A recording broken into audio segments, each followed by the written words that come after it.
students, welcome to the biomolecule session 3 video session. So in the previous two classes I have discussed about the classification of biomolecules, and in the second class I have discussed about the different types of structures of glucose, and today we are going to discuss about the establishment of structure of glucose, and this is one of the long questions that will appear in your board exam. So generally glucose is an aldohexose. Aldohexose means it is a hexose containing an aldehyde group, and its structure can be studied in the following two parts. First one is open chain structure and then the cyclic structure, which I have already discussed. So in the today's session I will discuss the open chain structure, how the glucose is having this structure. So what is the proof behind this structure? How glucose get this structure? So first evidence in support of this structure is its molecular formula. The molecular formula of glucose is C6H12 and O6. Second part is it is a presence of straight chain of 6 carbon atoms. Point 2. It contains a straight chain of 6 carbon atoms. How we can prove it? This is the formula of glucose. Clear? So if we heat this in presence of hydrogen iodide, what happens? We get a N-hexane.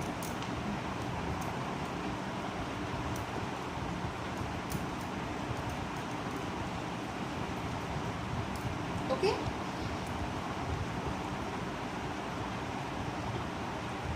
And this structure is called your N-hexane. So what it proves?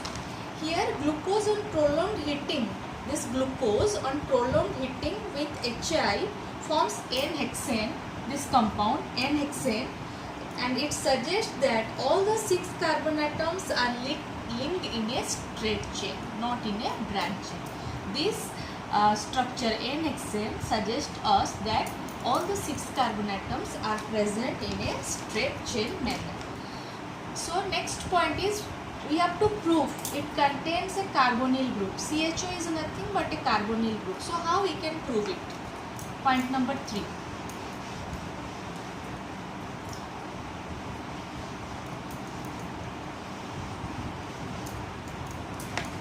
Presence of carbonyl group.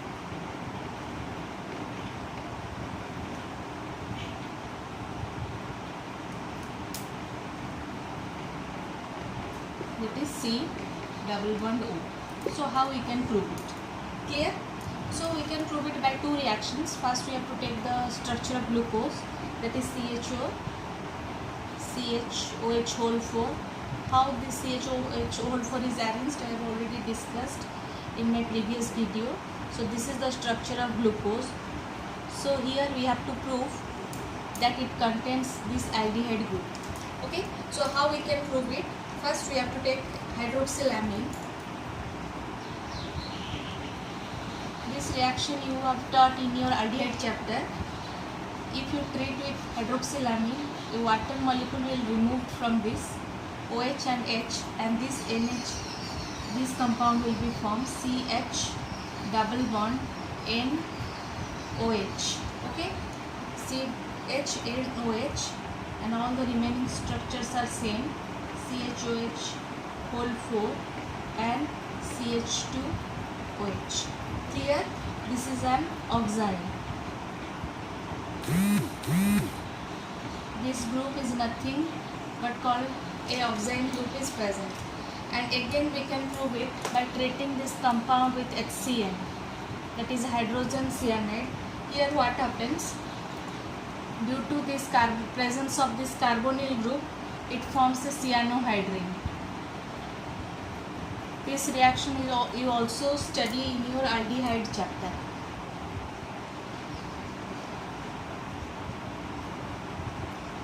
Clear? So this is a cyanohydrine. A cyanohydrine. So what proves these two reactions? If a aldehyde group or a carbonyl group is not present, then these two products will not occur. So due to the presence of this carbonyl group, when we treat with hydroxylamine, it forms an oxime, and when we treat with HCN, it forms a cyanohydrines. And this proves that the glucose structure must contain a carbonyl group. Clear? Next point, presence of an aldehyde group. We here prove that it contains a carbonyl group. Clear? So next our point is that this carbonyl group is aldehyde or ketone. So in the next reaction I will prove you by showing with the reaction, with the help of reaction, that this carbonyl group must be an aldehyde group.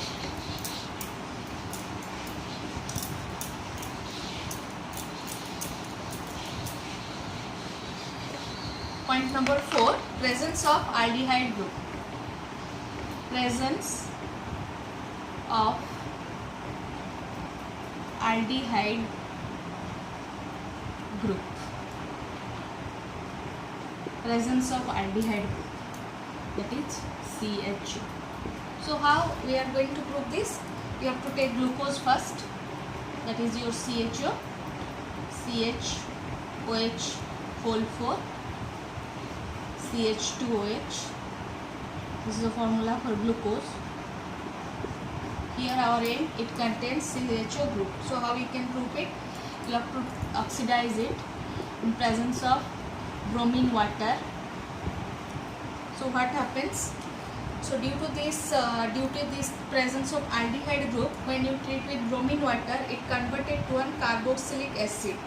So what will be the formula? COOH. This group becomes an acid group, and all other remain same, CHOH whole 4 and CH2OH, and this is nothing but we call this compound gluconic acid. So here what happens when glucose is oxidized with a mild oxidizing agent? This is a mild oxidizing agent, bromine water. Okay, it forms a carboxylic acid which contains the same number of carbon atoms. Therefore, the carbonyl group present in it, this carbonyl group present in it must be an aldehyde group. Clear? Next, our aim is to prove. Now we prove that it up to this point we prove that it contains a straight chain carbon. Next point, in the next point we will prove that it contains a carbonyl group. Next we prove it contains an aldehyde group. Now our aim is to prove it contains 5 hydroxyl groups. Here 4 and here 1. That is 5 hydroxyl groups. So how we are going to prove this?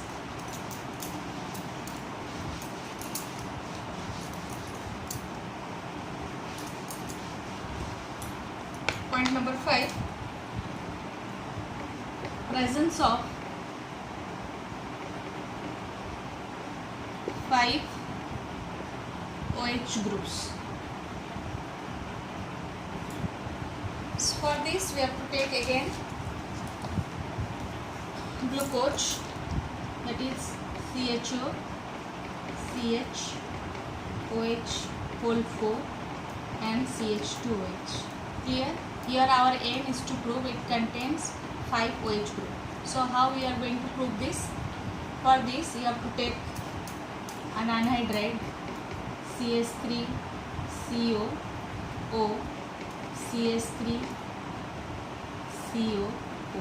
So what happens, you see, if it contains OH group, then on treating with an anhydride it forms the compound like this, CHO, CH, CH2. Clear? So here this compound will attach here, and this part will attach here, and this part will attach here. This O is common to this CS3CO part and this CS3CO part. So what happens here, you see, here 4 OH groups will be replaced, and what happens here, O, C, double bond O, CS3.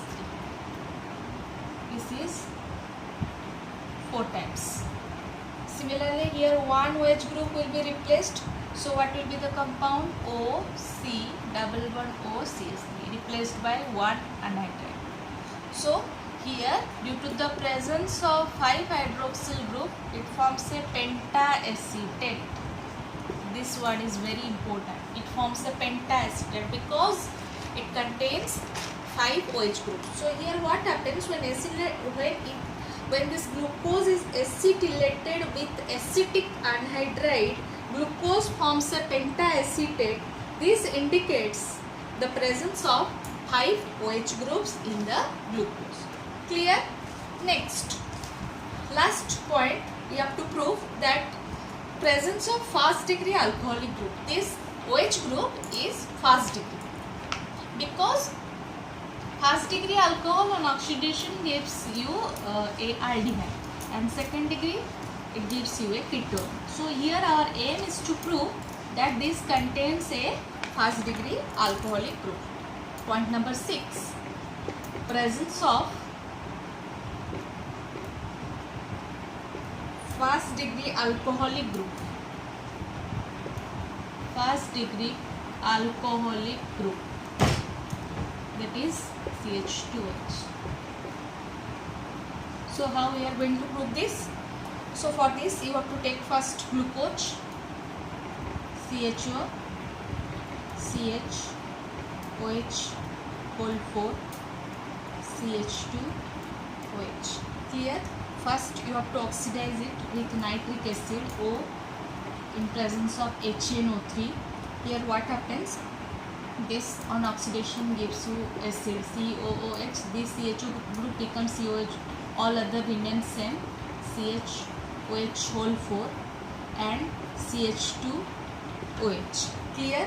This is your saccaric acid. This compound is called saccaric acid. Saccaric acid, which this saccaric acid, again when it is back oxidized, clear, it gives you a gluconic acid. So what will be the formula? COOH, CHOH whole 4 and CH2OH. This is your glucose and this is your gluconic acid. Okay, so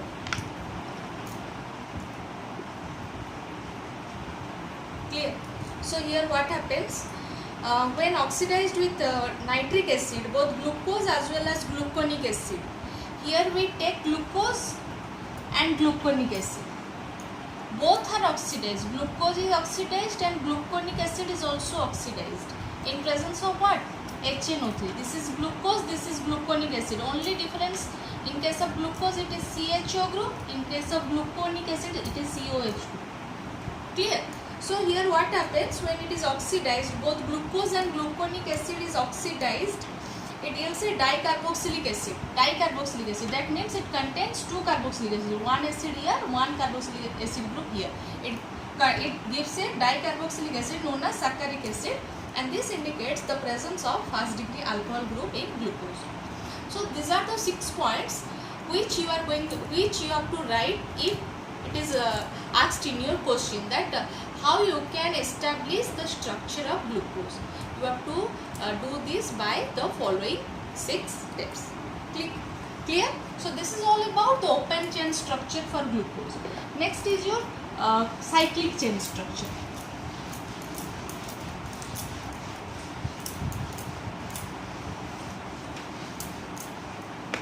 Cyclic structure for glucose. Cyclic structure.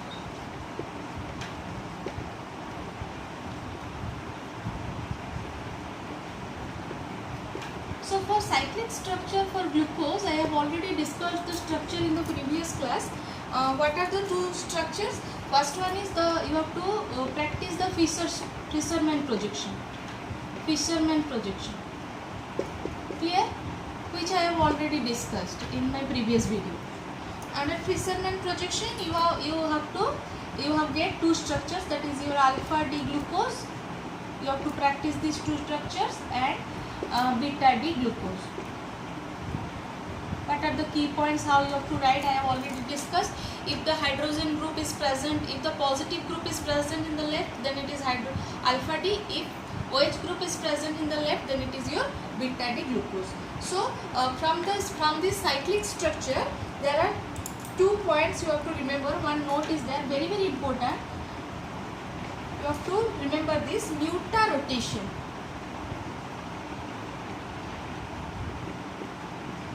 Muta rotation is very very important. Such question. What is muta rotation? It is asked in your board. So for this alpha D glucose and beta D glucose structure, you have to refer my second video. So what is muta rotation? So muta rotation is nothing. So from this simple figure, you can know what is muta rotation.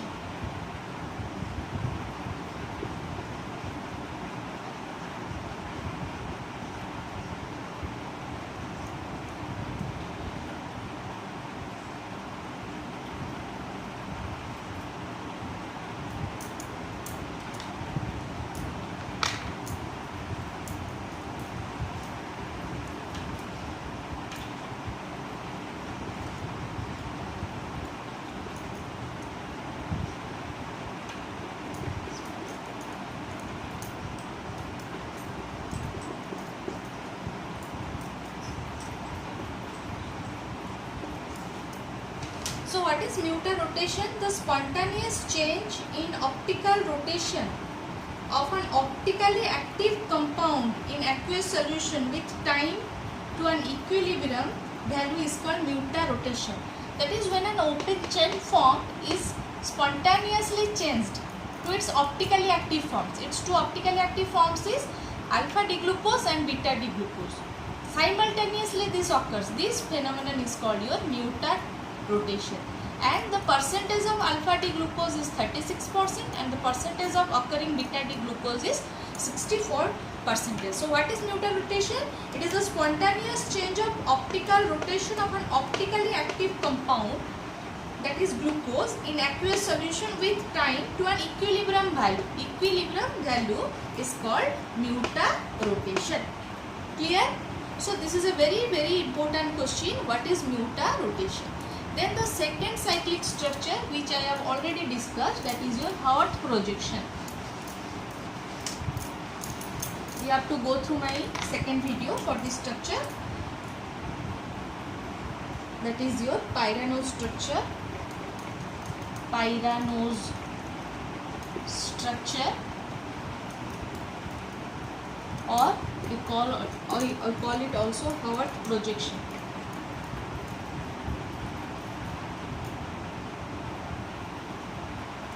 Haworth projection formula. Haworth projection. And what is its key point? I have already discussed. This is structure like this. Okay. And what is the key point? Left above and right below. From this alpha D glucose and beta D glucose, you have to draw this Haworth projection. The atoms present in the left must be present in the above, that is like this. Clear? And the atoms present in the right present in the below position. So this is the Haworth projection, which I have already discussed in my previous video. So this is all about the structure of glucose, that is open chain structure, cyclic structure. And this cyclic structure, open chain structure is a long question, and the cyclic structure will come in your short question part. So in my next video, I will discuss about the structure of fructose and test for glucose and fructose. With this, your biomolecules chapter will be completed. So thank you all. Stay home and stay safe.